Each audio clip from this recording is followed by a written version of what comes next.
yo siento que yo siempre he sido muy pasional y el ser pasional es un arma de doble filo, porque cuando eres muy pasional te tomas todo muy a pecho y decía mi papá, rompiéndose las investiduras.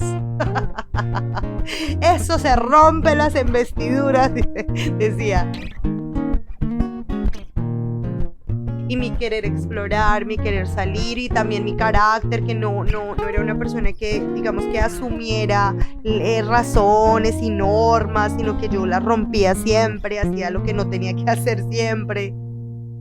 Hoy contaremos la historia de Jessica Canizales, un espíritu libre, una mujer con una fuerza arrolladora, pero a quien esa fuerza y esa pasión con la que siempre ha vivido la han hecho pasar por muchas experiencias difíciles y afrontar las consecuencias de sus propios actos y decisiones. Bienvenidos a otro episodio de Recordarte, un podcast donde la vida es una historia y la voz el acontecer sonoro de la memoria. Parte 1. El caos.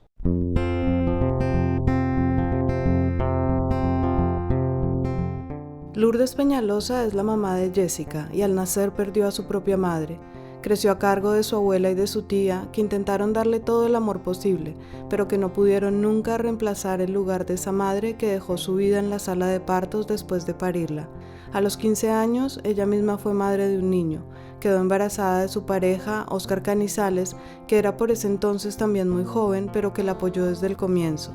Desafortunadamente para ellos, cuando el niño tenía aproximadamente 2 meses de nacido, se enferma, al parecer de una gripe que se complica, y luego de una noche entre llantos y vómitos lo llevan al hospital y fallece de camino en los brazos de su padre.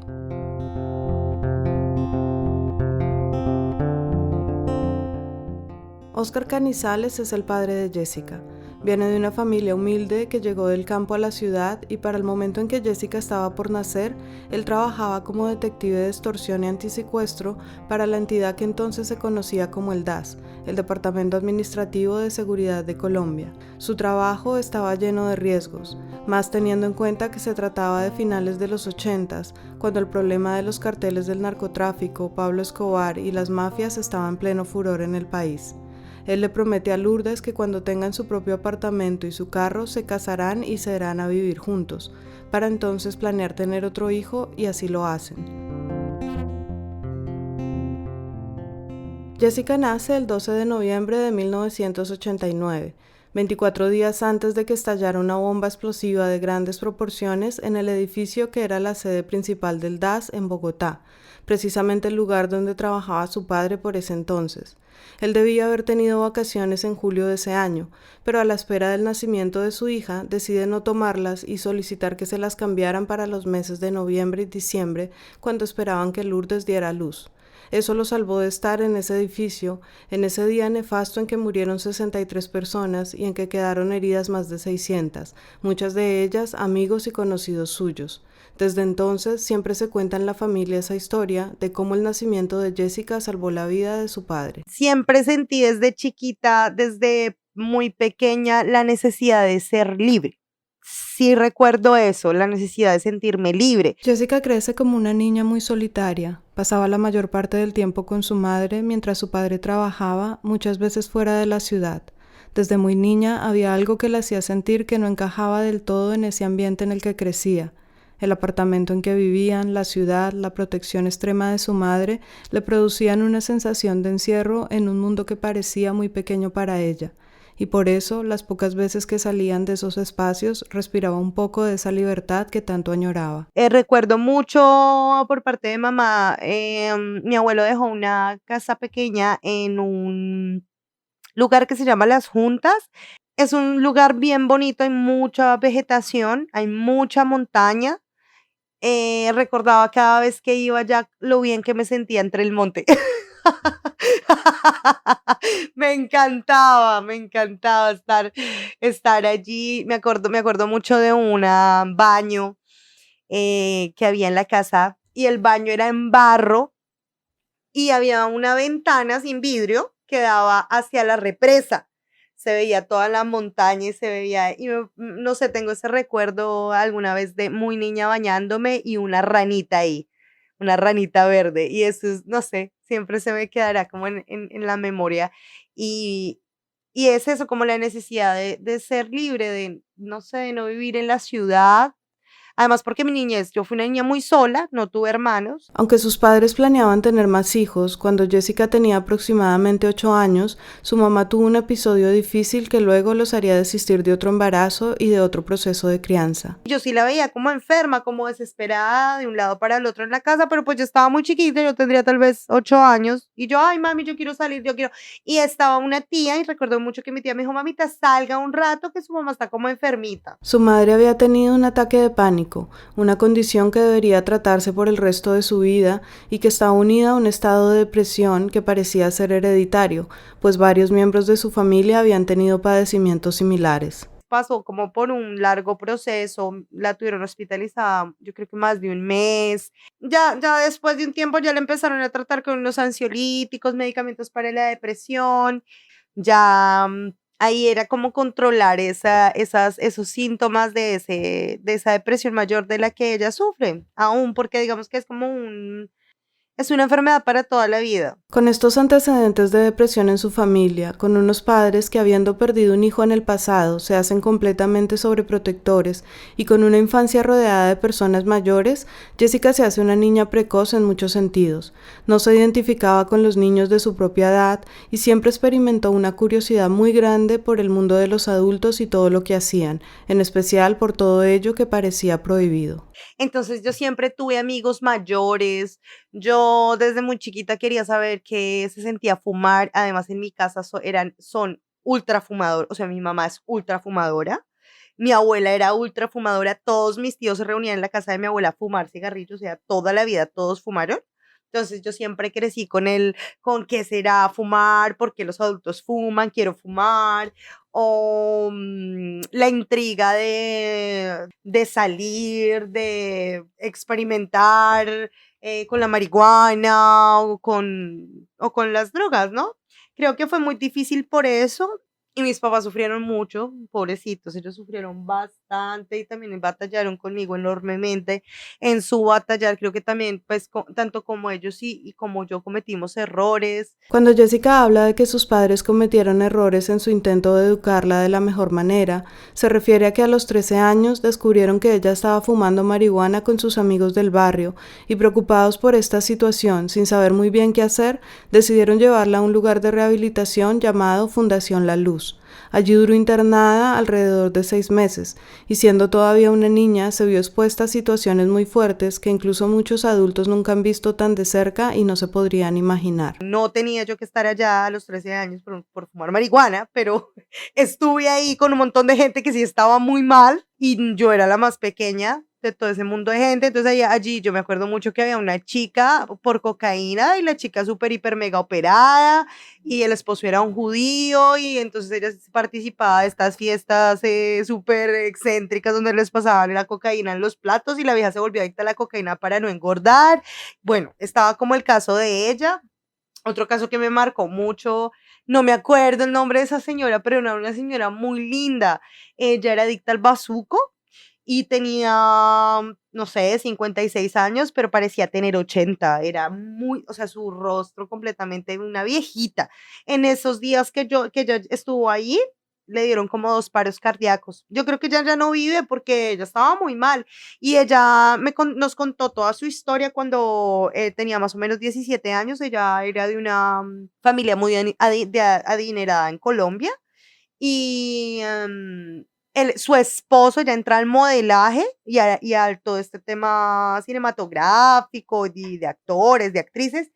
Y el esposo, que creo que es productor, la mete a ella en el cuento de las drogas y ella termina fumando bazuco toda su vida. Entonces ella me decía que llegaba a tal punto su adicción que ella se iba a comer con las hijas y de pronto el esposo de una de sus hijas y ella no se bajaba al restaurante, ella se quedaba fumando bazuco en el carro. Era una cosa terrible. A pesar de haber visto estas realidades a una edad tan temprana, Jessica no recuerda esos meses como un episodio traumático en su vida. Para muchos pensar en un lugar así puede ser algo extremo, incluso como adultos, pero el espíritu de Jessica parece ver en cada episodio de la vida una aventura, fácil o difícil, dura o no, pero una experiencia que se vive y en la que ella misma se deja vivir. No recuerdo haberme sentido sola, incluso. No me acuerdo haberme sentido sola ni arrepentida, la verdad. Estaba como bueno, pues vamos a conocer esto que está. Y hasta estos personajes. Esa temporada en la fundación no cambió mucho su personalidad ni su rebeldía. Una vez salió, sus padres deciden que estudie en un colegio religioso dirigido por monjas, pero allí no dura mucho tampoco porque odiaba terriblemente el ambiente y sus normas. Así que en una salida pedagógica saca un cigarrillo y lo enciende enfrente de sus compañeros y sus profesores, escandalizándolos a todos. Y cuando la monja le reclama, Jessica le dice que si no le gusta la expulse del colegio, y así sucede. Por esta misma época, con 14 años, caminando por las calles de su barrio, conoce un chico que será una persona importante para ella. Yo era pequeña, yo tenía 14 años, pero yo aparentaba más. Entonces yo le dije a él que tenía 17.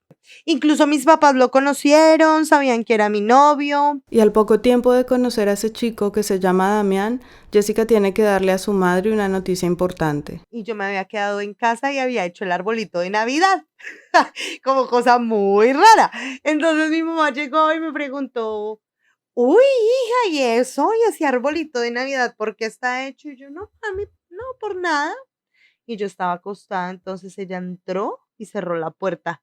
Se quedó mirando, me dijo, ¿qué le pasa? ¿Está bien? Yo le dije, sí, mami, es que te tengo que contar algo. Y se quedó mirando y me dijo, no, no me vaya a decir nada.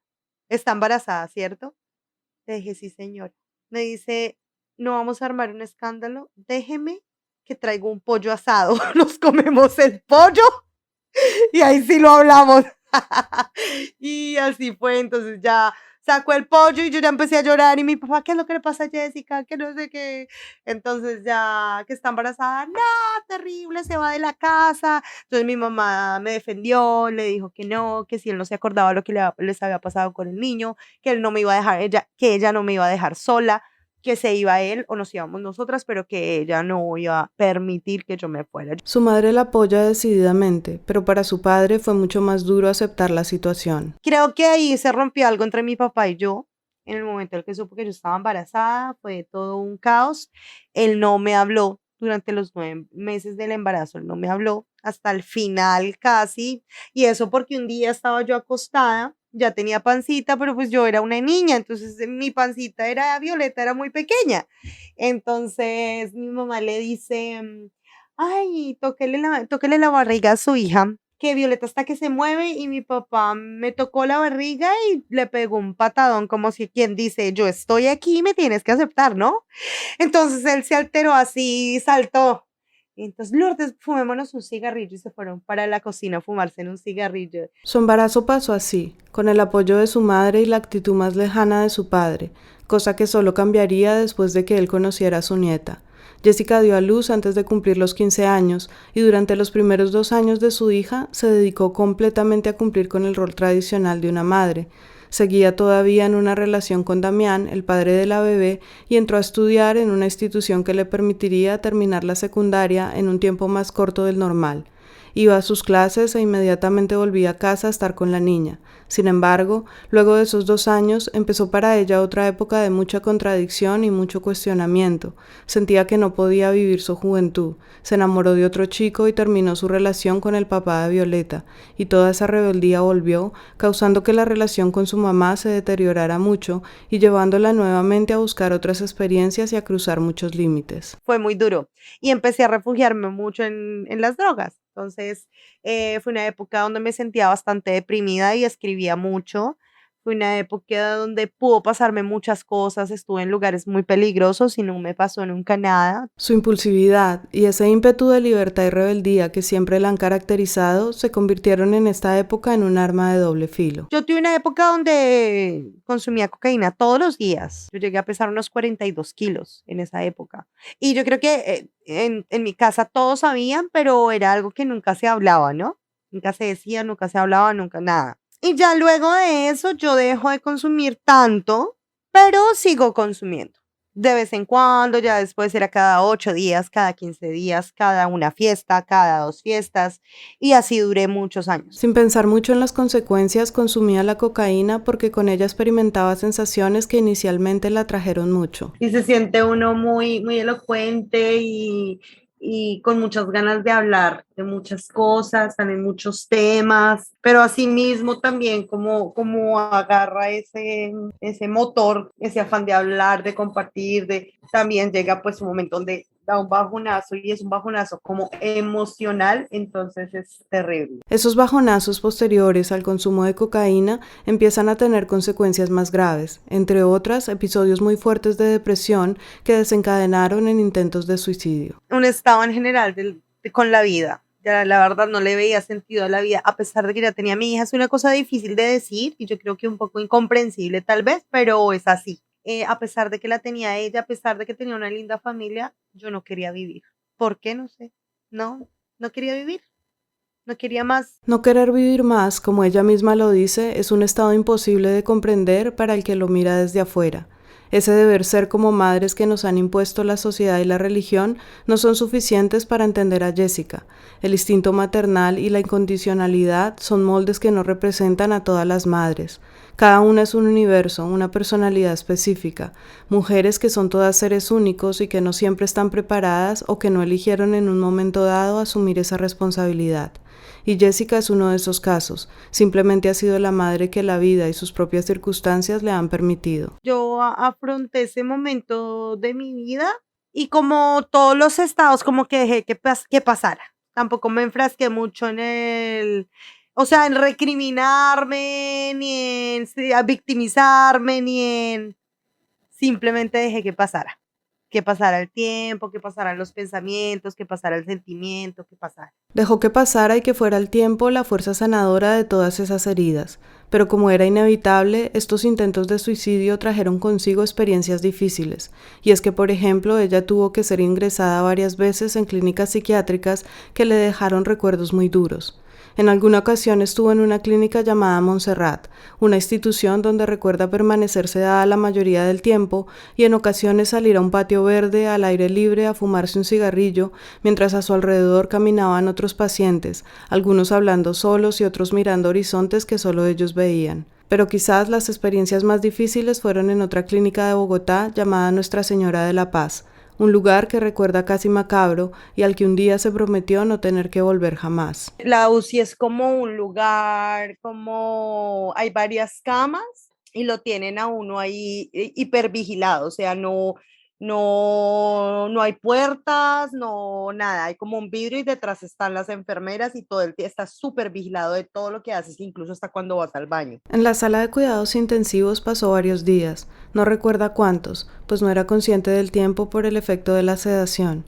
Solamente recuerda que el día en que los familiares podían visitar a los pacientes, ella le dijo a una enfermera que quería ver a su madre, y la enfermera le contestó que no era posible, así que Jessica se alteró fuertemente. Me alteré y yo llamé al médico y bueno, empecé como a pelear y llegaron dos enfermeros, de eso sí me acuerdo, y uno me puso una inyección en una pierna y el otro me puso otra inyección en otra pierna. Y ahí yo creo que perdí el conocimiento un día seguro, por ahí unos 3 días. No tiene recuerdos claros, sino más bien este tipo de escenas en momentos diferentes de esas 3 ocasiones en que la internaron, y entre esas escenas hubo otra en la que su padre la tuvo que sacar casi a la fuerza de ese lugar. Llegué otra vez a La Paz, me iban a dejar hospitalizada, que no, que me tenía que quedar, pero yo pues estaba tranquila.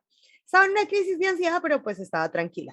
Que me tenía que quedar y yo no, pero yo aquí tuve una muy mala experiencia, yo aquí no quiero estar. Y en esas, no, que es por su bien, y mi papá y mi mamá que era por mi bien, entonces yo dije como, bueno, está bien. Jessica acepta quedarse y le pide a su padre que le compre y le traiga productos de aseo personal para su estadía. Él sale a comprarlos y a su regreso se encuentra con una escena que no se esperaba. Y luego ya me subieron como a un pabellón, no sé, que no era la UCI, pero era un pabellón ahí.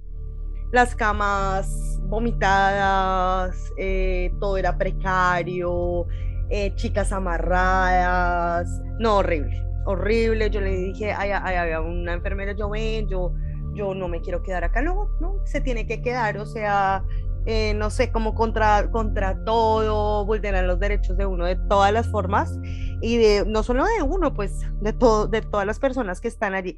Y en esas mi papá llegó, entonces cuando yo lo vi, yo estaba pendiente de que él llegara, yo vi que él ya le iba a entregar a un enfermero y yo, ven, discúlpame un momento, déjame hablar con mi papá y el enfermero me empujó Me dijo, no me empujó, me tiró, marica. Y mi papá se le emberracó al tipo, lo trató súper mal. Dijo, ¿usted qué le pasa? Mi hija no la toca. O sea, ya también como que en ese momento se dio cuenta cómo era el tema ahí y me la llevo y no se la puede llevar y no me la puedo llevar. ¿Por qué no me la puedo llevar si es que es mi hija? O sea, ¿cómo así? Entonces, no, y ya dijo, ya mismo, ya hacemos todos los papeles, la sacamos de acá, ya. Y esa fue como la última experiencia que yo tuve allá. Y ya nunca más. Afortunadamente, después de esta ocasión, nunca más ha tenido que pasar por una experiencia de este tipo ni por otro lugar así. Sin embargo, sus problemas no se habían solucionado, su adicción a la droga seguía allí y la cocaína y el alcohol la llevaron a estados y situaciones complicadas. Una de esas situaciones se dio poco tiempo antes de terminar la secundaria, y ella la recuerda como un momento en que de alguna manera tocó fondo, y sucedió mientras intentaba comprar cocaína en uno de los barrios más peligrosos de Bogotá, donde se expendían todo tipo de drogas. Eran como casetas y habían sofás donde la gente se podía sentar a consumir cualquier tipo de sustancia, droga. Y en la parte de afuera de la caseta había una chaza, como las chazas en las esquinas de los barrios de Bogotá que venden dulces y venden minutos a celular. Eso, habían chazas, pero esas chazas solo vendían marihuana y vendían alcohol. Y recuerdo mucho, había una señora ahí en esa chaza ofreciendo la marihuana, el alcohol, los cueros, todos los papeles. Y estaba con un bebé en brazos y una niña de 5 años, le pongo yo, una niña hermosa. Era pecosita, ojiverde, muy linda. Y esa señora trataba muy mal a esa niña. Oiga, perra hijo de puta, venga para acá.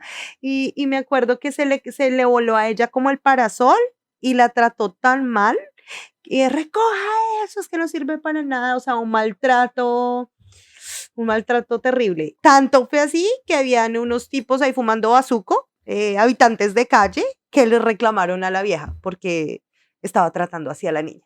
Entonces pensé yo en el futuro de esa niña, pensé en muchas cosas, allá se veían cosas terribles y eso yo creo que me costó mucho como que me hizo un flashback de, fue pucha, ¿en dónde estoy metido? Ese momento le abrió los ojos a una realidad que estaba tocando y que podía hacerle mucho daño. Vi como hasta qué punto llega pues la maldad del ser humano, marica, y como la bajeza y como la pobreza, pero no es la pobreza de espíritu, ¿sí? Es como darme cuenta que también era yo una niña muy privilegiada y estaba en un lugar donde no tenía que estar. Es también como cuando uno empieza en la vida a distinguir el bien del mal. Dejó de arriesgarse de la forma en que lo hacía en esos lugares, pero no dejó de consumir drogas ni de tener comportamientos impulsivos y autodestructivos. Una vez terminó su escuela secundaria, Jessica entró a estudiar Derecho, pero poco después, en medio de peleas constantes con su madre y de conflictos interiores, decidió abandonar la universidad e irse a vivir con un novio que conoció por ese tiempo y con el que no tenía las mejores condiciones de vida. Que las drogas también y el alcohol sobre todo me hacían llegar como a eso, a ese punto, ¿no? Momentos donde como que perdía de alguna manera la razón y me ponía mala copa o muy agresiva. Entonces sí, pasé por muchos momentos así donde me agredí a otros, a los exnovios, peleas de manos. Jessica llevaba meses viviendo con ese novio de aquel tiempo, en condiciones precarias, sin dinero para ir a estudiar y comiendo todos los días solamente una hamburguesa muy barata que vendían en la calle. Así pasó un tiempo, pero en algún momento, cansada de esa situación y extrañando a su familia, decidió volver a casa de sus padres y de alguna manera, aunque no hubo un cambio radical en ella, sí se dio la oportunidad de pausar y de cerrar ciclos. Con el tiempo vuelve a estudiar, ya no Derecho, sino Comunicación Social y Periodismo, y esta vez se dedicó a su carrera y la terminó sin contratiempos. Una vez graduada, trabajó por un tiempo corto como profesora de arte y cultura, y al terminar ese trabajo, en un momento de incertidumbre, decidió hacer un viaje. Yo hago un viaje a Santa Marta, a Santa Marta a hacer un trabajo con una amiga que es Hare Krishna, ella estaba viendo donde los Hare Krishna y ella rescata animalitos, entonces nos fuimos en esa época a dejar unos animales en Santa Marta. Jessica viaja, pasa varios días allí cerca del mar, entre la naturaleza, trabajando con perros rescatados y pensando. Ese viaje a mí me abrió mucho los ojos, pues respecto a mi vida y a como que ya sentí como que me estaba dejando cosas y tenía que empezar otras y el viaje. Ahí ya empecé a sentir que realmente a mí me gustaba era vivir al lado del mar, que a mí no me gustan las ciudades. Empecé a sentir que tenía que estar dentro de la naturaleza y tenía que ser algo que me gustara. El viaje termina y en ese momento no encuentra la forma de seguir su sueño de vivir cerca al mar y lejos de las grandes ciudades, pero sí se va de Bogotá para un pueblo muy cercano llamado Funza. Allí empieza a trabajar muy entregada en temas de derechos humanos y causas sociales. Se convierte en la presidenta de la Plataforma de Juventudes del Pueblo, luego es elegida como consejera municipal y más adelante forma una sociedad con 2 amigas, una socióloga y otra artesana, y entre las 3 crean la fundación llamada Mujeres con los pies en la tierra, dedicada a trabajar con mujeres campesinas en temas de soberanía alimentaria, violencia doméstica y comunicaciones. Todo este recorrido la lleva finalmente a trabajar para una entidad estatal llamada Unidad de Víctimas del Conflicto Armado, donde tenía una labor complicada pero muchas veces reconfortante. Yo era un enlace de reparación, entonces a mí llegaban las víctimas a contarme sus historias. Y aparte de contarme sus historias, ellos ya venían con un proceso administrativo de muchos años donde solicitaban la indemnización por parte del Estado y yo era quien les hacía todo ese proceso documental. Entonces fue encontrarme con muchas voces, historias, narraciones duras, historias muy tremendas de la guerra en el país, masacres, torturas, muertes. Era tremendo. A veces salía muy cargada. Entre las víctimas que tuvo que escuchar, hubo una en particular a quien ella trató de ayudar más allá de sus funciones laborales, y este hecho la puso en una situación peligrosa. Que allí conozco un señor. Él fue reclutado por la guerrilla a los 13 años y luego salió de la guerrilla y se metió al paramilitarismo. Y el tipo se reinsertó con la reinserción esta que hizo Uribe y trabajó para el Estado. Entonces, el tipo resulta que él estaba reclamando una indemnización por otros hechos, pero esos hechos, había mucha gente involucrada. Este hombre cita a Jessica en una panadería de la ciudad y allí le pide que entregue una USB en la Fiscalía, que es la entidad encargada de los procesos judiciales en Colombia. De manera un poco ingenua e inocente, Jessica acepta sin conocer realmente el contenido de la USB. Yo digo, bueno, yo la llevo a la Fiscalía y yendo a llevarlo a la Fiscalía me amenazan, me quitan la USB. 2 tipos en una moto, me llaman por mi nombre, me piden la USB y me dicen que me van a matar. Yo les entrego la USB, no voy a la fiscalía, hablo con mi jefe inmediata y de ahí me empiezan a desplazar. Su jefe decide que por su seguridad es mejor desplazarla del centro en que trabajaba a otra localidad. Claro, mi jefe me regañó porque no nos avisaste también primero a nosotros, eso no se puede hacer, tú no te puedes involucrar así porque está a correr riesgo tu familia, tu hija, tus papás, bueno, todo. Además de este incidente que ya la tenía bastante nerviosa y por eso mismo muy dudosa de querer seguir en ese trabajo, la transición de gobierno trajo cambios que empeoraron la situación en términos de condiciones laborales, así que decidió buscar un nuevo empleo. Empezó entonces como encargada de comunicaciones en una organización llamada Mesa por la Salud y la Vida de las Mujeres, que luchaba por la despenalización del aborto en Colombia. Aunque esta entidad no estaba directamente relacionada con el conflicto armado, sí se oponía a las ideas de grupos violentos de ultraderecha y narcoparamilitares, entre ellos el denominado Águilas Negras, de quienes al poco tiempo llegó un panfleto a su casa amenazándola nuevamente, así que su empleo allí tampoco duró. Aunque le gustaba mucho el trabajo comunitario y las causas sociales y todo lo que había hecho en esos últimos años, algo en ella se sentía incompleto. A mí me encanta el trabajo con la gente, me encanta el trabajo comunitario y se hizo mucho respecto a eso, pero yo no era feliz. Yo me sentía que mi Bogotá no me llenaba, no me gustaba, nada, no me sentía feliz. Y por eso luego tomo la decisión de irme. Por alguna razón, y a pesar de que era su ciudad natal, Bogotá no era su casa. tal vez por ese mismo impulso que sintió desde pequeña de estar en espacios fuera de la ciudad, cerca de la naturaleza, por ese amor hacia el mar que descubrió en Santa Marta y por su sensación presente de estar en un lugar y con un trabajo que no la hacían del todo feliz y que además la ponían en peligro a ella y a su familia, Jessica toma una decisión. Ya decido ya irme de Colombia y decido irme a Ecuador. En Ecuador empieza una nueva historia para Jessica, otras aventuras, otras formas de ver el mundo y de verse a sí misma. Un momento, digamos, clave para mí de un cambio así como muy, muy fuerte en mi vida es cuando llego a Ecuador. Era yo conmigo misma y o moría o vivía. Parte 2. La búsqueda. ¿Y por qué Ecuador? Porque sentí que era un país que estaba muy cerca a mi casa. Es un país que está dolarizado. Su sistema económico es a través del dólar. Y pues, como todos sabemos, el peso colombiano está completamente devaluado. Para mí también era importante. O que pensamos todos los que salimos de Colombia, pues tener una mejor vida, tener calidad de vida por lo menos. Así que me reúno con una amiga.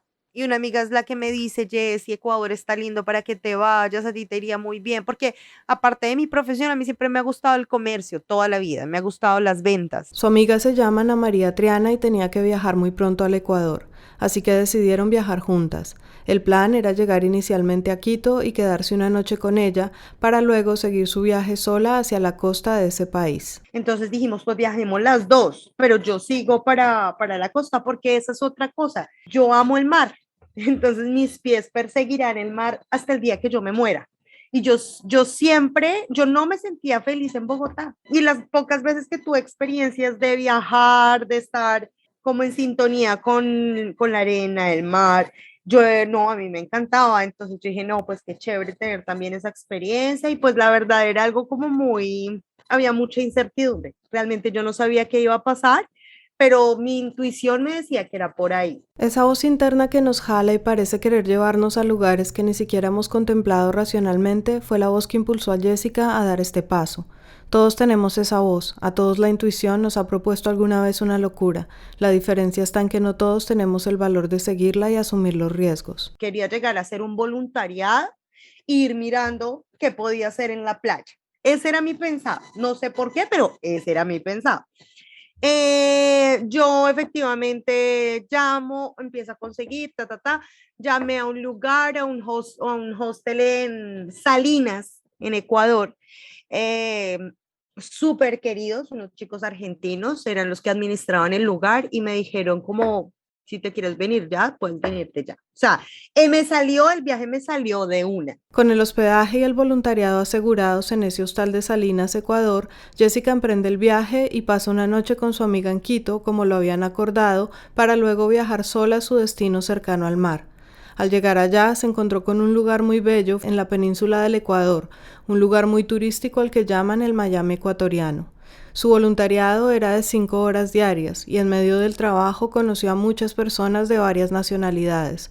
Sin embargo, ya que su plan no era permanecer solo como voluntaria ni empleada, sino emprender e iniciar de alguna forma un negocio propio, empieza a explorar las opciones que tiene. Yo me acuerdo mucho que lo primero que yo hice para vender fue el ceviche colombiano. Entonces, sí, efectivamente, yo salí y vendí un ceviche colombiano, unos ceviches, los vendí bien, pero una señora sí me dijo, oiga, mija, usted es muy arriesgada porque eso la gente aquí para que pruebe cosas nuevas es difícil, y era verdad. Al ver que el ceviche no era la mejor opción, decidió empezar a hacer sándwiches, pero estos se vendieron aún menos que el ceviche, y en un momento, como en una de esas películas donde la solución cae del cielo, casi que como una iluminación o una bombilla que se nos prende por dentro, Jessica encontró un camino. Y yo me había recorrido la playa y no había vendido sino como 3 sándwiches, y yo, no, esto no puede ser. Entonces yo me senté y miré para un lado, y había un chico haciendo cócteles. Y yo, ay, volteé para el otro lado y otro chico haciendo cócteles. Y yo, no, marica, el trago. Entonces ahí me acordé de las tequileras en Colombia. Yo en la vida había hecho un tequila, nunca nada. Y yo dije, no, pues los voy a hacer. ¿Qué era lo que llevaban esos tequilas? No, tabasco, limón, sal. Bueno, Me fui, hice eso y yo dije, bueno, voy a empezar con esta vaina y así fue. Había encontrado el negocio que funcionaba en el lugar. Salía a la playa con su botella de tequila ofreciendo shots a los turistas y muy rápidamente empezó a ver las ganancias. Mientras tanto, sus amigos le decían que debía irse mejor a Montañita, otra zona costera del Ecuador, conocida por su belleza natural, por ser un gran destino turístico, un lugar de fiesta y bohemia y por tener siempre olas perfectas para los surfistas que llegan de muchas partes del mundo. Ella decide hacerles caso y viajar a ese lugar, pero antes de empezar a establecerse completamente allí, debe viajar a Colombia por un compromiso familiar. Regresa a Ecuador con un primo suyo que también estaba en busca de nuevas experiencias, y la primera noche se quedan en un hostal de un argentino. Al día siguiente deciden salir para empezar la búsqueda de un lugar donde vivir, y como si esa tierra la hubiera estado esperando con el lugar perfecto, de la nada, las puertas de la que sería su casa se abren para ella. Y eso era, caminábamos como entre calles destapadas y eso era, encontramos caballos, encontramos pavos reales y nosotros nos mirábamos en donde estamos metidos, marica, esto es súper salvaje, hermoso, hermoso, hermoso. Y resulta que sí, había como un cerco en caña. Señor, buenas tardes, hay un señor ahí acostado en una hamaca. Bueno, está enfrente, haz de cuenta, es el cerco, hay una calle destapada, está el manglar y el mar. Súper lindo, el cielo azul, así hermoso, destapado, hermoso. Señor, buenas tardes, sí, buenas tardes. Hágame un favor, usted sabe de pronto dónde estén aquí alquilando un apartamento, una casa. Se quedó mirándonos. A mí me van a desocupar en 2 días, mañana, me van a desocupar un apartamento que tengo ahí arriba. Ay, ¿lo podemos ver? Dijo, pero es que todavía está el muchacho ahí, él se va mañana. Por eso no le he puesto ni se arrienda ni nada. Me dijo, ay, pero ay, dígale a ver si no lo deja ver y si algo no se lo apartamos de una vez. Entonces dijo, bueno, esperen a ver. Después salió, subió. Era un apartamento en un segundo piso. Entonces, sí, claro, sí, que sigan. No, eso era el apartamento, o sea, el chico que vivía ahí era el típico surfista que iba seguro. Él decía que era como ganadero, los papás eran ganaderos de Guayaquil. Y el man iba ahí de parche, de vacaciones, y tenía como 3 tablas de surf, un montón de botellas así de trago súper exótico que yo en la vida había visto, y todo desordenado, pero el sitio era hermoso, hermoso. Yo vi esa vista y yo lo quiero. ¿Cuánto vale? Afortunadamente para Jessica, la vivienda es muy económica en esa zona, y por $250 tomó el apartamento sin pensarlo. Se pasaron a vivir allí al día siguiente y ella empezó a trabajar vendiendo licores en la playa. Para este momento era enero del 2020, y así pasaron los primeros meses, hasta que llegó la pandemia. Su primo decide irse a vivir a un hostal porque no soportaba el encierro y la soledad, y ella se queda sola en el apartamento. Con el confinamiento, la vida de Jessica cambió en muchos sentidos. Esa sensación de soledad que ya trae consigo estar lejos de la familia se hizo mucho más profunda. Llegó la pandemia y ahí ya es cuando mi primo se va, él se va a vivir a un hostal y yo me quedo en ese apartamento sola, ínfimamente sola. Y ahí es cuando ya llega ese punto de quiebre y como esa reflexión misma de ¿para qué estoy acá? ¿Qué voy a hacer? ¿Cómo lo voy a hacer? ¿Qué tengo que parar en estas cosas? ¿Tengo que seguir en estas otras? ¿Cómo voy a llevar mi vida de ahora en adelante? Eran muchas las preguntas que se reunían y se acumulaban. La pandemia, el aislamiento, la soledad, fue para muchos ese espacio en que la vida nos paró y de una forma u otra nos forzó a pensarnos realmente, a enfrentar nuestros demonios, a mirarnos hacia adentro, y fue eso precisamente lo que le pasó a Jessica. Afortunadamente para ella, la vida le había traído por esos días una compañía que la sostuvo y que le ayudó a transitar esos momentos. Afortunadamente yo había adoptado a mi perrita No, y Kirara fue todo, o sea, ella no, Kirara fue mi vida, mi sol, mi entretenimiento, mi cariño, yo todo por ella. Jessica sobrevive económicamente desde marzo hasta junio del 2020 gracias a algunos ahorros que le quedaban. También pidió ayuda al Consulado de Colombia, que le envió durante unos meses $80 mensuales, y la tierra misma y los frutos que crecían por las calles le dieron muchas veces de comer. Y con esas condiciones afuera, en su interior empieza a atravesar su propia crisis, encerrada en ese lugar que tanto la enamoró y acompañada de Kirara, su perrita adoptada. Yo recuerdo mucho una vez de esas que yo estaba bien deprimida y salí a la playa y yo tenía enfrente el manglar y en el manglar había un camino para llegar a la playa. Entonces yo me fui caminando y cuando uno llegaba a la playa había como verdolaga, la matita esta que se hace enredadera en la arena, y es muy característico de ese lugar, es un pedazo donde la verdolaga hace como un vientre, marica, es como hace una ruedita. Yo me senté ahí y había una muchacha compartiendo con una niña, y cómo me trajo a mí eso de nostalgia, no sé por qué. Yo me senté ahí, yo las miraba y me trajo tanta nostalgia ese momento de verla a ella con la niña y viendo el atardecer y yo ahí, ay no, una cosa loca. Lo único que hizo Jessica fue observar y permitirse sentir esa nostalgia que la imagen de una mujer y una niña le producían.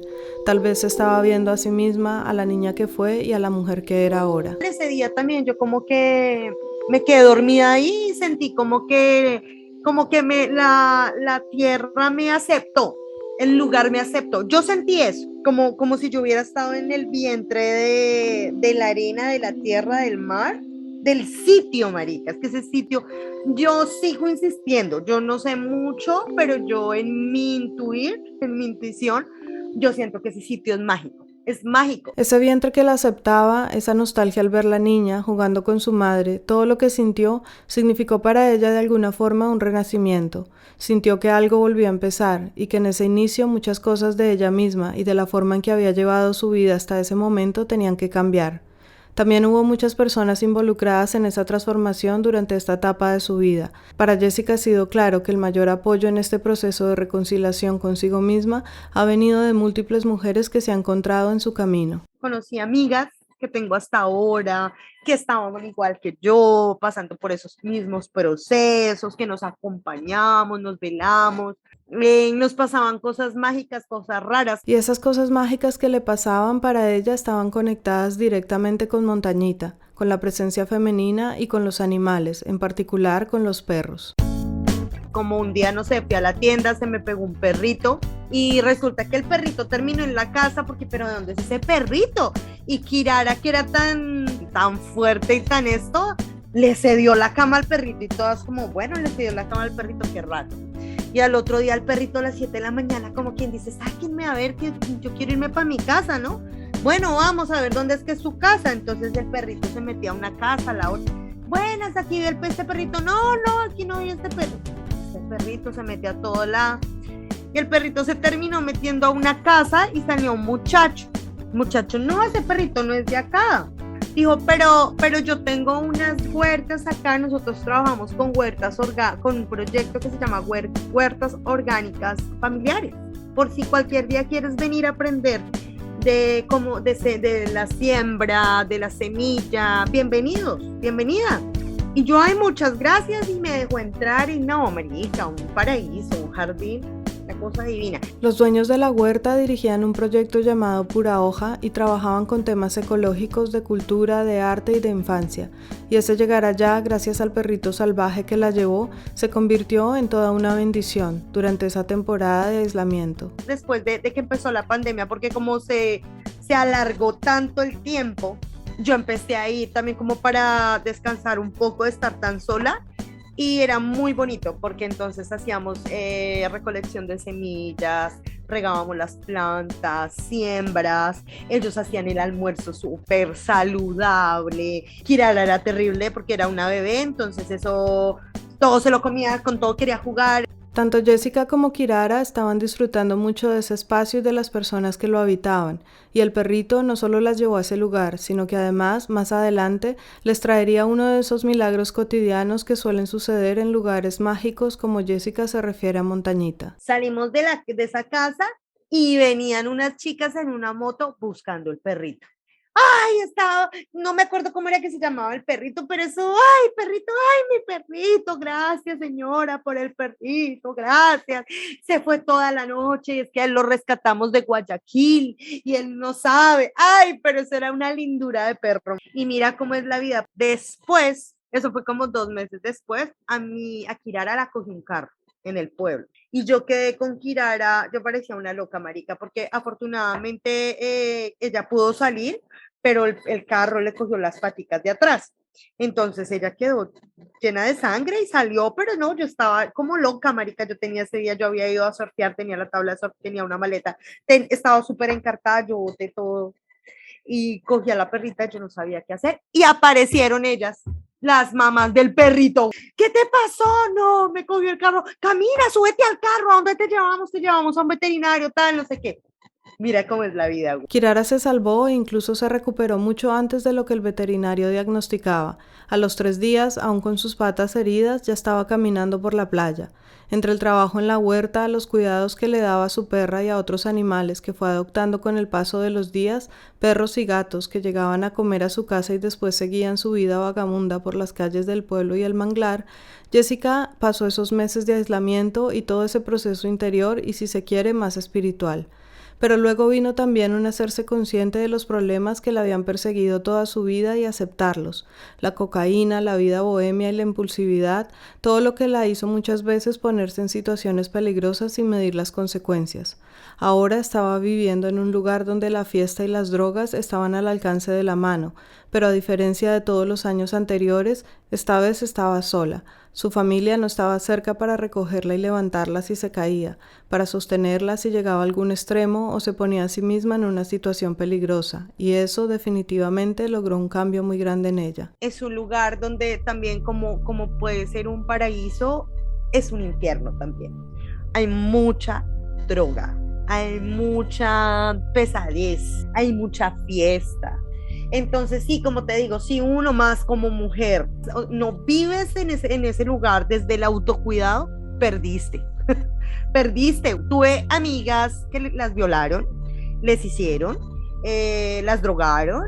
Esos casos allá son del pan de cada día. O sea, aquí se me va la mano en algo y nadie va a bailar por mí, marica, estoy sola. Aquí yo me voy con cualquiera y nadie va a bailar por mí, estoy sola.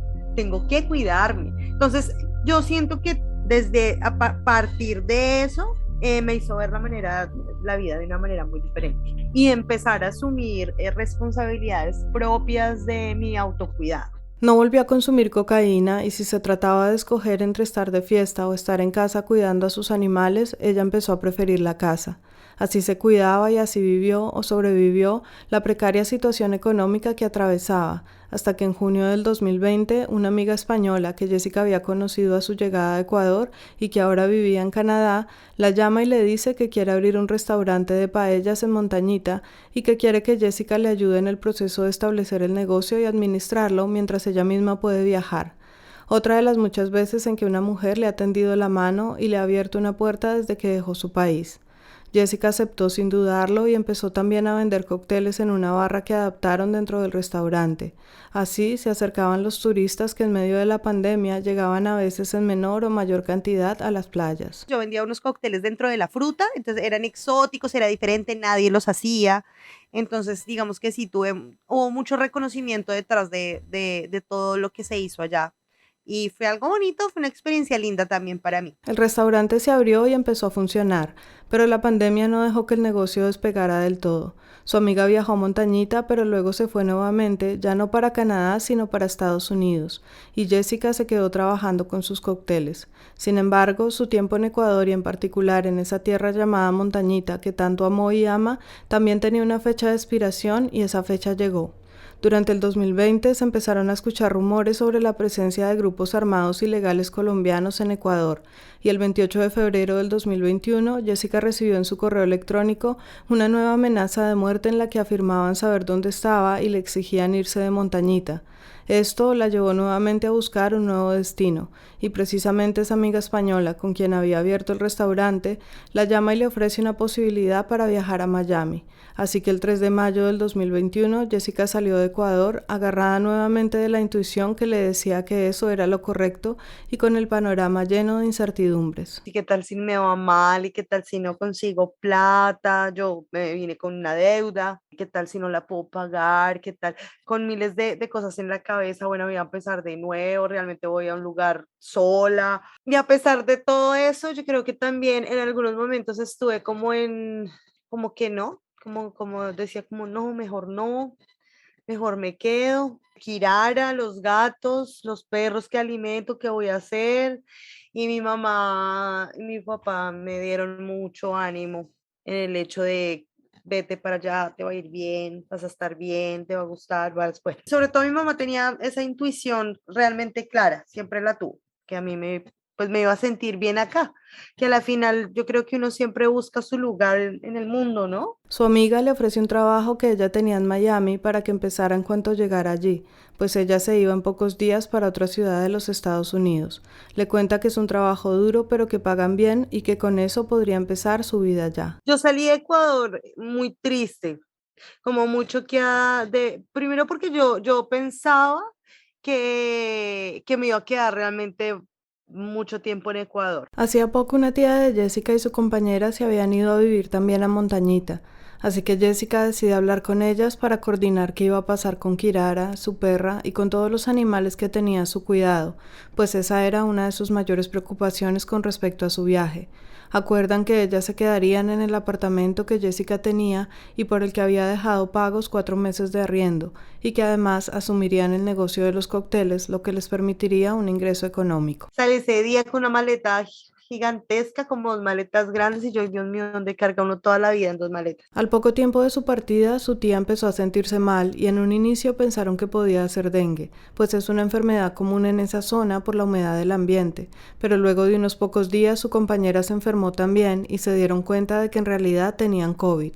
Mientras eso pasaba en Montañita, Jessica llegaba a Miami. Su vuelo llegó a la 1 de la tarde, su amiga la recogió en el aeropuerto y a las 2 de la tarde empezaba su primer turno de trabajo en un hotel. Me recogió mi amiga, fui al apartamento donde tenía Airbnb, el hospedaje, y llegué a cambiarme. Mi amiga ya me llevaba la ropa del trabajo que tenía que utilizar. Entonces, ella ya me llevaba esa ropa, me llevaba unos zapatos que me había comprado y ya, me cambié, me cambié y me fui a trabajar. El trabajo era pesado, pues se trataba de hacer las labores de limpieza en el spa de un hotel, así que para Jessica fue un cambio muy grande, repentino y no necesariamente fácil. Otra vez retroceder a un horario, a tener que seguir el jefe, a que hay que hacer lo que haya que hacer y llegar a limpiar. Fueron días difíciles, no solo por el trabajo tan diferente a lo que venía haciendo, sino porque además estaba angustiada por la salud de su tía y por todo lo que había dejado atrás. Fue muy duro, fue muy duro para mí. Y no sabían qué hacer porque no me sentía contenta del todo en lo que estaba haciendo, además porque pensaban que Irara, pensaban que mi tía estaba mal y yo sirviéndole a esta gente que se hospedaba ahí, que era gente pues realmente privilegiada, con sus perros en la piscina desnudos casi, y yo, hueputa. Estoy aquí limpiando baños para pagar una deuda. Mi tía está mal, mis perros, mis gatos. No, muy duro, muy duro. Y las cosas no se pondrían más fáciles por algún tiempo. Al día siguiente recibió una llamada de su padre para contarle que el estado de salud de su tía se había empeorado, que estaba en una unidad de cuidados intensivos y que la habían tenido que entubar. Esa noche yo tuve un sueño, yo soñé con ese novio metalero que tuve hace muchos años y que él estaba parado y detrás de él estaba Kirara tirada y yo lo miraba y le decía, ¿está bien? Y me hacía que no. Yo, está muerta y me decía que sí. Y yo lloré en ese sueño y lloré y lloré y lloré y lloré tanto que yo amanecí llorando. O sea, me desperté y tenía mis compañeras, mis roommates de cuarto, mis compañeras estaban ahí mirándome porque que si estaba bien, porque yo había, y yo no, algo no está bien. Y pues al rato me da la historia, me da la noticia a mi papá que mi tía había sido entubada. Eso para mí fue muy duro, porque es una tía mamá muy querida. Y más dura era la zozobra de si se mejoraba o no. Desafortunadamente su tía falleció a los pocos días y eso fue un golpe muy duro para Jessica. Estar lejos de su familia en un momento tan difícil, la soledad, el trabajo y la preocupación por sus animales, en especial por Kirara, la tenían en un estado de depresión y ansiedad. Eso fue una cosa terrible para mí. Yo no sabía si irme, si quedarme, si devolverme. Pasé por un estado de ansiedad terrible acá. No sabía qué hacer. Uy, no. Eso fue una época muy dura para mí, muy difícil. Sola, porque yo aquí estaba completamente sola. Logra que una amiga de ella en Montañita se quede temporalmente con su apartamento y se haga cargo de los animales mientras ella decide qué hacer. También deja su puesto en el hotel y empieza a experimentar en otros trabajos. Primero trabajó como hostess en un restaurante que le gustaba mucho, pero no pudo continuar porque no hablaba inglés, así que consiguió empleo en otro restaurante donde tuvo que hacer muchas cosas, pero al final la experiencia resultó muy mal. Me pusieron a hacer de todo, marica. Fui dishwasher, me hicieron, estuve de barback, estuve de buzzer, estuve haciendo el aseo, de todo. Estuve en la cocina, hice de todo. Trabajé, me quedaron debiendo $1,000 y nunca me los pagaron. El dueño del restaurante, cuando llegó la hora del pago, le dijo que si no tenía un número de seguridad social no podía pagarle, y ella, que ya había iniciado su proceso de petición de asilo, pero que todavía estaba en la etapa inicial, obviamente no tenía ese número ni una cuenta bancaria, así que perdió su trabajo y el dinero. Por ese entonces Jessica vivía con 2 mujeres brasileras que la apoyaban mucho emocionalmente y que un día, al ver su situación, le dijeron que debería intentar reproducir su negocio de los cócteles en las playas de Miami, y aunque ella tenía miedo de hacerlo porque sabía que no era el mismo contexto, sus amigas le dijeron que ya habían visto personas haciendo algo similar, así que Jessica decide intentarlo y ese fue el inicio de una pequeña aventura. Cogí mi bicicleta, tengo una electric, y dije, bueno, me voy para un Dollar Tree a comprar todo, digamos que las copas, todo ese tipo de cosas que me salgan más económicas. Sí, entonces yo, bueno, me voy para allá. Me fui en la bicicleta re lejos, se me acabó la batería, me tocó venir así pedaleando, mejor dicho. Me fui, compré José Cuervo, compré Tabasco, compré lo uno, lo otro, a la maleta, y yo, bueno, y mi bicicleta, y yo, no, esa bicicleta está rescargada, huevón, y de que aquí a la carga ya eran las 3 de la tarde y todavía estaba en Miami, no estaba, o sea, no, me faltaba mucho para llegar acá. Lejos de su destino, con la bicicleta descargada y sin saber muy bien de direcciones, decide tomar un bus. Hay unos buses que dejan subir a las bicis, pero las ponen adelante, pero yo cogí uno más chiquito y subí la bici, y la vieja iba toda rabona. La conductora, ay, no la vuelvo, porque se caía. Ay, no la vuelvo a subir, niña. Y yo, bueno, sí, señora. Está bien, gracias. Y me bajé, marica, y yo, bueno, ¿y ahora qué hago? ¿Para dónde voy? Amarró la bicicleta, buscó la playa y empezó a vender copas de tequila. Y para su sorpresa, en menos de 2 horas ya había vendido $180. Y sus primeros clientes fueron casualmente un grupo de colombianos que estaban allí de vacaciones. Entonces ya me pegaba ya las caminadas todos los fines de semana, me venía, trabajaba, ya entré a trabajar a otro lugar con una chica en Miami, de lunes a jueves, arreglando apartamentos, y era muy chévere porque en verdad iba solo a la bodega por las cosas de limpieza, y luego me iba sola, y pues todo lo hacía en bici. Me iba sola para el apartamento que tenía que limpiar, lo limpiaba. Pero era como que tú lo limpiabas a tu ritmo, a tu tiempo, y cuando acabes te vas y te pagan lo mismo. Así pasa un tiempo trabajando entre semana en la limpieza de apartamentos y los fines de semana en la playa con el tequila, pero los traslados empiezan a ser desgastantes y el clima lluvioso hace peligroso el transporte en bicicleta. También prueba cambiar el tequila por cócteles congelados que se venden mucho mejor en medio del sol y el calor de la playa. Y ahí es cuando decido hacer los cócteles, los empiezo a vender los fines de semana, y luego digo, no, voy a ir un día entre semana a ver cómo me va. y me fue bien el día entre semana y dije, no, yo me voy a dedicar a esto. Cuando toma esa decisión, sabe que debe cambiar su lugar de vivienda para estar más cerca de la playa y evitar tanto desplazamiento, así que empieza a buscar un mejor lugar. Empiezo a buscar, terriblemente difícil y terriblemente caro. Empiezo a buscar, weón, y busque, y busque, y busque. No fue fácil encontrar un lugar, los precios eran muy altos, en casi todos los lugares disponibles le pedían historial crediticio, un mes de depósito más el primer y el último mes de renta, en fin, toda una serie de requisitos que para una persona en su situación no era nada fácil cumplir. Pero un día cualquiera, como por obra de un milagro y casi de la misma forma que le pasó en Montañita, ella se fue a la playa a trabajar y el lugar aparece casi enfrente de sus narices. Terminé en la playa, ya, me senté. Miré y vi otra vez la habitación en $1,600 y yo, pues solo como por preguntar y escribí. Y la chica me contestó de una. Me contestó de una que sí quería, podía venir a mirarla, no sé qué.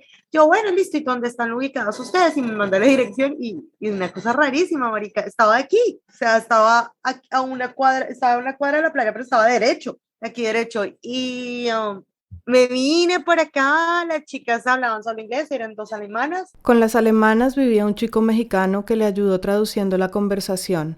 Le explicaron que estaban subarrendando porque ellas tenían que viajar, así que Jessica llamó a una amiga que había conocido en su trabajo anterior y que también estaba buscando dónde vivir y le propone que tomen la habitación entre las dos. Ella acepta y se cierra el negocio. Al poco tiempo, el chico mexicano se va y una prima de Jessica llega a vivir a Miami. Y luego de varios inquilinos que se van y otros que llegan, quedan finalmente 3 mujeres. Jessica, su prima y otra amiga muy cercana. Ahora, ya viviendo en un lugar que le gusta mucho y con una entrada económica mejor y más estable, con la venta de los cócteles, puede por fin hacer algo por Kirara, su perrita que había quedado sola en Ecuador. Le pido el favor a una prima muy querida que vaya por Kirara desde Colombia hasta Ecuador, me la recoja y la lleve a Colombia donde mi familia, mis papás pues dijeron que la recibían y pues eso ya fue un gran alivio para mí porque pues ella fue mi compañera en todo este proceso y es mi bebé.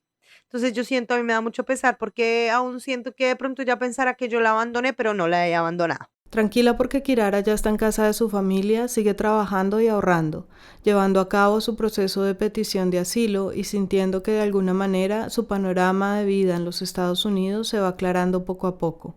Y lo más importante para ella, este trabajo le permite volver a tener esa libertad que siempre ha perseguido de poder manejar su propio tiempo. Esto me permite tener un montón de tiempo porque yo en realidad yo hago producción en 3 horas y salgo 1 hora diaria, por máximo 2 horas al día. Hay días que no salgo, puedo quedarme porque ya pues he ahorrado, ya entonces estoy un poco más tranquila, puedo hacer otras actividades.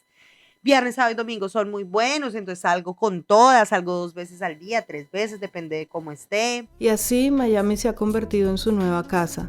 Una vez más la vida la puso de frente al mar, caminando una playa de un lado para otro, ofreciendo sus bebidas en una lengua que no conoce, disfrutando del sol y esperando un futuro que no tiene muy claro, pero que espera promisorio. Yo me hago entender desde que yo sepa cuánto me tienen que pagar y la gente, sí, yo soy como, hi guys, I have frozen drinks, you want a frozen drink? Sí, yes, ¿qué flavors? Entonces les digo, entonces, how much? Entonces, sí, depende, 15 to for 25.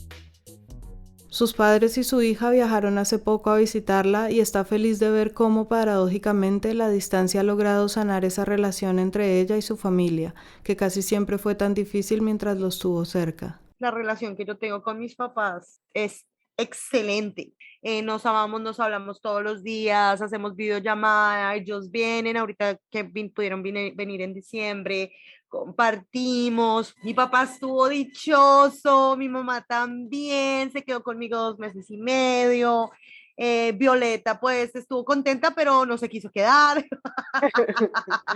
Ella no, mis amigas, no. Al mencionar a Violeta, su hija, le pregunto qué papel ha jugado ella en su vida en todo este tiempo en que ha estado lejos y cómo se ve a sí misma como madre. Pues mira, yo creo que con Violetas, pues yo tuve una gran ventaja, marica, y pues fueron mis papás. Ellos le dieron, digamos que ese hogar que tal vez yo como madre soltera a los 15 años no se lo habría podido dar. Entonces, con Violeta, digamos que fue eso, fue como mis papás la criaron de cierta manera.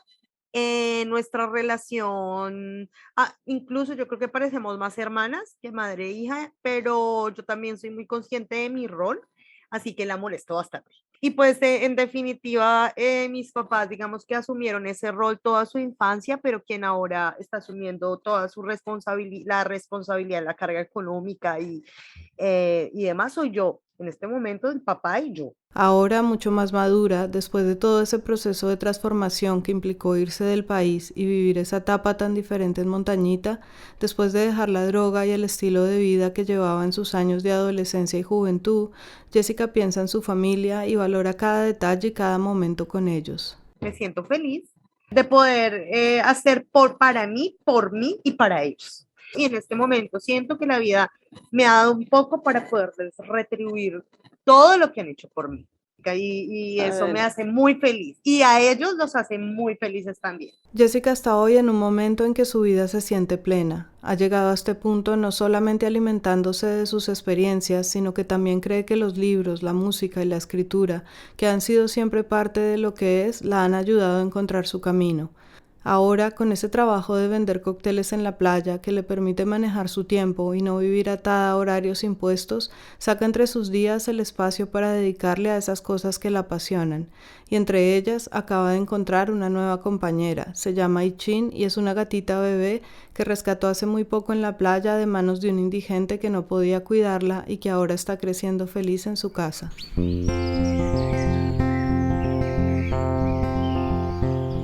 Finalmente le preguntó a Jessica qué le diría la mujer que es hoy en día a esa niña que apenas empezando a vivir decidió 3 veces intentar quitarse la vida. Que la vida es para vivirla, pa. Que la vida es para vivirla y que los estados no son permanentes. Que vivimos en un mundo de cambio y transformación continua. Y todo en la vida es transitorio.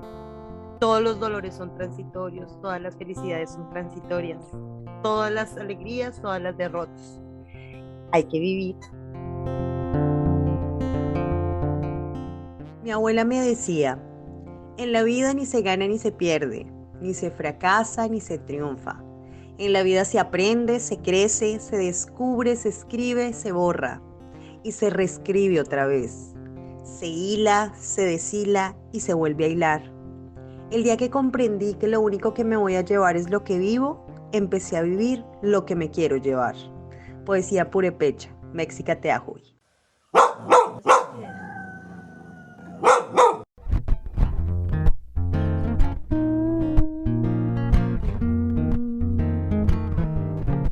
Así cerramos otra historia de Recordarte, este espacio donde celebramos la osadía de vivir y el necesario valor de contarlo. La producción es de Paola Cadena, la edición de Nidia Herrera y la música original es de Mike Forrestel. Gracias por escucharnos y no olviden darle like al botón de seguir en Spotify, Apple Podcast, Google Podcast o en su aplicación favorita para escuchar podcast. Hasta la próxima.